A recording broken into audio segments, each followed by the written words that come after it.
Hello, I'm Steve Shaw, National Coordinator of Football Officials and Secretary Rules Editor for the NCAA. And today we're continuing our series of media videos for the 2023 season, and we're going to be focused on game action from Week 3.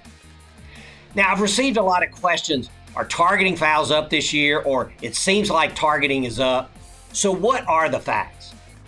Through 3 weeks of our season, we've enforced 50 targeting fouls in FBS in 253 games. So that's right at 0.2 targeting fouls enforced per game, or maybe better said, 1 targeting foul in every 5 games. And if you remember, our annual trend for the last 3 years has been down, and that's been good for the game. And we finished 2022 at 0.16 targeting fouls enforced per game, and that's below where we are right now of the 0.2.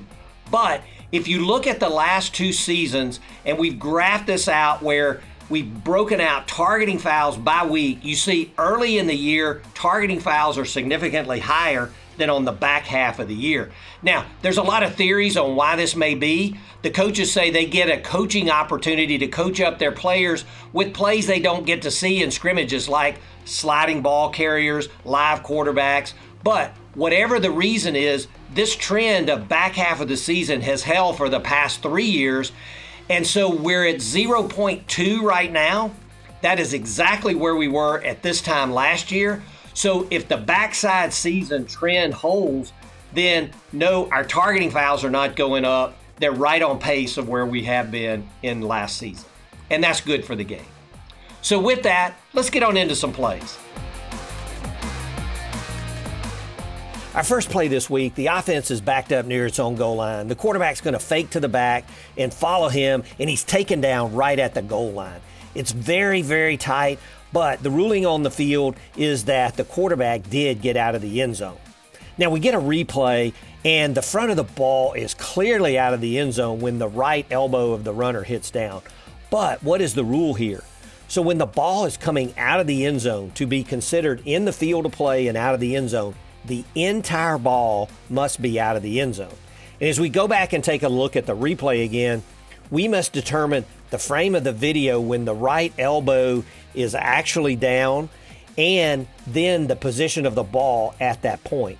Interestingly enough, the 2 very experienced broadcasters here disagreed with the position of the ball when the elbow was down. But remember, by rule, when you're going into the end zone, all the ball has to do is break any part of the plane of that line and is considered in the end zone. But coming out, the entire ball must be out for it to be considered in the field of play and not a safety. Play 2, we're midway through the third quarter, and we're going to get a surprise onside kick. And we see the kicker hits a slow roller. He's patient to let the ball go 10 yards, and then there's a scramble for the ball, and our officials have to dig it out to see who has gained possession. Now, they're going to determine that the kicking team did recover the ball.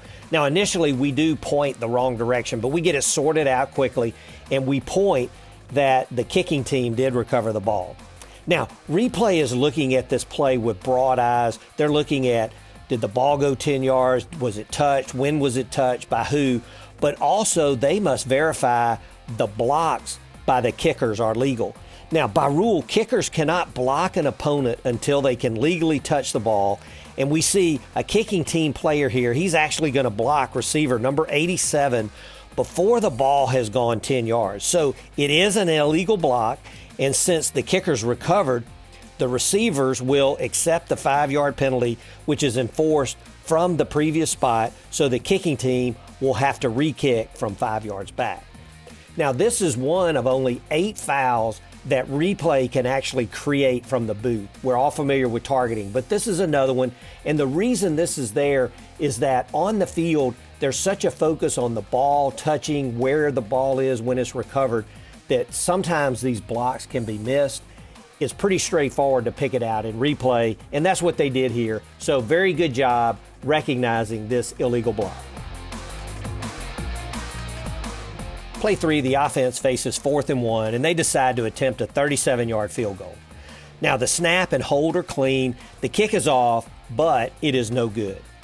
Now, we get some replays of the kick, but Since the kick is above the upright, it's tough to tell exactly when the ball passes over or above the upright or the inline. The angles can be very deceiving here. The rules are very specific on field goals when the ball is higher than the top of the upright. First, by rule, the ball must pass between the uprights. So if the ball is higher than the upright, it must be inside the upright to be good. If it goes straight over the top of the upright, it is no good. Additionally, the kick is reviewable only when the ball is lower than the top of the uprights. So in this case, the ball is higher than the top of the uprights, so this play is not reviewable. Now, many of these angles from video can be deceiving, but if you're standing directly behind and looking straight up that upright, it is a very easy call as to whether the ball is inside or over the upright when it passes. This field goal is no good. Play 4, we see that the offense has scored a touchdown to make it a 5-point game, and they decide to go for 2 to cut the lead to 3 points where a field goal could tie the game. By rule, the snap will be at the 3-yard line and midway between the hash marks, but the offense can choose any point on or between the hash marks to start their play. And we see that the offense has selected the left hash mark here, and they're setting up to run the play.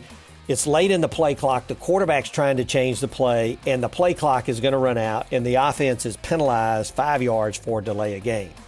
Now, after being backed up to the 8-yard line, the coach wants to kick for 1 point and asks for the ball to be moved back to the middle of the field.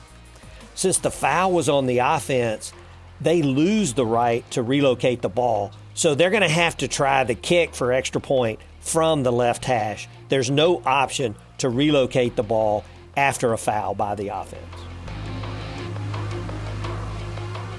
Play 5 illustrates our 2 player safety rules protecting the snapper on kicks. Now we see the offense is going to try a 50-yard field goal, and the kick is up and it is good. Now our first player safety rule protecting the snapper is that any defensive player within 1 yard of the line of scrimmage must be aligned completely outside the frame of the body of the snapper. And we see the umpire here give a reminder to the player, and defensive player number 7 is actually going to help realign his teammate to ensure that there's no foul. The other player safety rule for the snapper is that no defensive player may initiate contact with the snapper until 1 second has elapsed after the snap. And we're going to see here both defensive players go right into the snapper and immediately hit him after the snap. This is a personal foul. It's a 15-yard penalty, and the kicking team can have the penalty enforced from the previous spot, keep the ball with an automatic first down, or they can keep the 3 points for the field goal and have the 15-yard penalty enforced on the succeeding kickoff. Our last play, we see the quarterback. He's going to scramble out to the right, and he throws to the end zone, and the pass is incomplete. But the quarterback takes a big hit. And as we go back and take a look at the hit, we see defender number 8. He comes in late, he's high, and he punishes the quarterback into the ground. And the ruling on the field is going to be personal foul, roughing the passer. Now, replay is going to take a look at this, and they're going to stop the game to review for a possible targeting foul. But remember, regardless of the review, the 15-yard penalty for roughing the passer will be enforced. Now, as replay looks at this, and remember, they must confirm all aspects of targeting to create this foul from the booth. And as we look at it, we have a defenseless player. The quarterback has just released the ball and is defenseless. We have an indicator of targeting as we see the defender lower his head, attack high to the quarterback, and then there is forcible contact to the head or neck area of the quarterback. So this is targeting, and the foul is initiated from the booth. There's still just one 15-yard penalty for the defense, roughing the passer with targeting, but number 8 is disqualified. Well, that's it for our plays this week, and we appreciate your watching this video, and we hope these are helpful from an officiating standards and a rules perspective. And we're looking forward to a great week of college football as we move more into conference versus conference play. Please keep the feedback to these videos coming, and best of luck to all.